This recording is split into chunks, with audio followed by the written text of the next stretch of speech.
अलैकुम वरहमतुल्लाहि वबरकातुहू। सारे हमारे व्यूअर्स सभी देखने वालों को हमारा प्यार भरा सलाम पेश हो। जो कैप्शन आप लोगों ने पढ़ा होगा, और आपको मैं बता दूं कि सऊदी अरब की सरजमीन पर पहली मर्तबा ऐसा फैसला लिया गया है, वो भी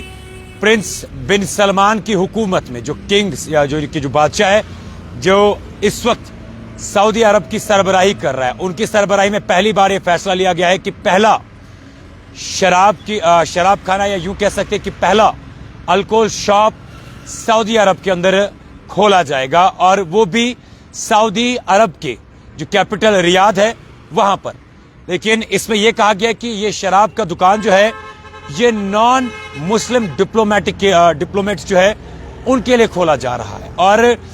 इस शराब की दुकान को खोलने का कारण, एज पर प्रिंस बिन सलमान का जो विजन है कि नॉन मुस्लिम टूरिज्म को प्रमोट करना, अपने मुल्क के अंदर बिजनेसेस को एस्टैब्लिश करना या बिजनेसेस को प्रमोट करना। आपको पहले पता होगा कि सऊदी अरब के अंदर शराब पीना स्ट्रिक्टली प्रोहिबिटेड है, जिसमें अगर देखा जाए किसी भी शख्स को इस हरकत में पाया जाता था तो उसको करीबन जो पनिशमेंट दी जाती थी, या तो 100 कोड़े दिए जाते थे, 100 कोड़े की पनिशमेंट, या मुल्क से निकाला जाता था, या जेल भी, लंबी जेल उस शख्स की हो सकती थी। लेकिन अब जो ये शराब का दुकान खोलने का फैसला प्रिंस बिन सलमान की हुकूमत में पहली मर्तबा लिया गया है रियाद कैपिटल के अंदर नॉन मुस्लिम डिप्लोमेट्स के लिए, उसके लिए बाज़ाब्ता तौर पर करना क्या है। इन्होंने लिखा है, जो खबर, इस खबर को शाया किया है, फाइल किया है इंटरनेशनल आउटलेट रॉयटर्स ने, और उन्होंने लिखा है कि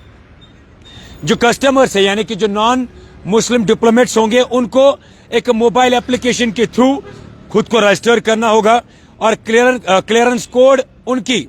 जो फॉरेन मिनिस्ट्री है वहां से लेना पड़ेगा, और मंथली कोटा के लिए परचेज जो होंगे उसके लिए भी जो है बाज़ाब्ता तौर पर उन्हें डॉक्यूमेंट सबमिट करने होंगे। और इसमें यह भी लिखा गया है कि बाज़ाब्ता तौर पर ये नया जो स्टोर है ये रियाद के अंदर खोला जाएगा, डिप्लोमेटिक क्वार्टर्स के नजदीक में, जहां पर एम्बेसीज है डिप्लोमेट्स के, और नॉन मुस्लिम्स के लिए स्ट्रिक्टली प्रोहिबिटेड है। और आपको याद होगा, मैं आपको साफ तौर पर बताना चाहूंगा, अब क्या ये इसी हफ्ते सोर्सेज के हवाले से खोला जाएगा या अगले माह तक खोला जाएगा, इस बारे में कोई क्लियरेंस नहीं है। लेकिन ये बाज़ाब्ता तौर पर इंटरनेशनल आउटलेट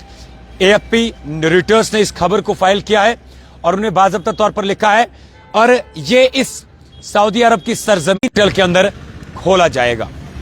और ये इसमें वाज़ेह किया गया है कि जो नॉन लोकल डिप्लोमेट्स होंगे उनके लिए है। लेकिन सवाल यह है कि पहली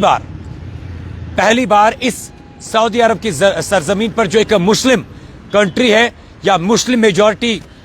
ऑलमोस्ट मुस्लिम कंट्री है, जहां पर आज तक इस तरीके का कोई भी फैसला नहीं लिया गया, पहली मर्तबा इस इतिहास में, सऊदी अरब के हिस्ट्री में, सऊदी अरब के इतिहास में इस तरीके का फैसला लिया गया है कि अब सऊदी अरब के अंदर भी नॉन मुस्लिम्स के लिए शराब जो है उन्हें मिलेगी, और ये लोग, ये रियासत जो रियाद है, कैपिटल है सऊदी की, वहां पे इस दुकान को खोला जा रहा है। और रिपोर्ट्स के मुताबिक जो प्रिंस बिन सलमान का कुछ विजन है कि 2030 तक इस सऊदी अरब को कहां लेके जाना है, जहां पर नॉन मुस्लिम टूरिज्म को प्रमोट करना है, बिजनेसेस को प्रमोट करना है, और उसी का हवाला देकर यह कहा गया है कि इसी चीज की वजह से इस शराब के दुकान को खोला जा रहा है उस नेबरिंग इलाके के अंदर जहां पर एम्बेसीज है नॉन मुस्लिम डिप्लोमेट्स के। अब आगे इसमें क्या कुछ और भी आएगा, वो भी सबसे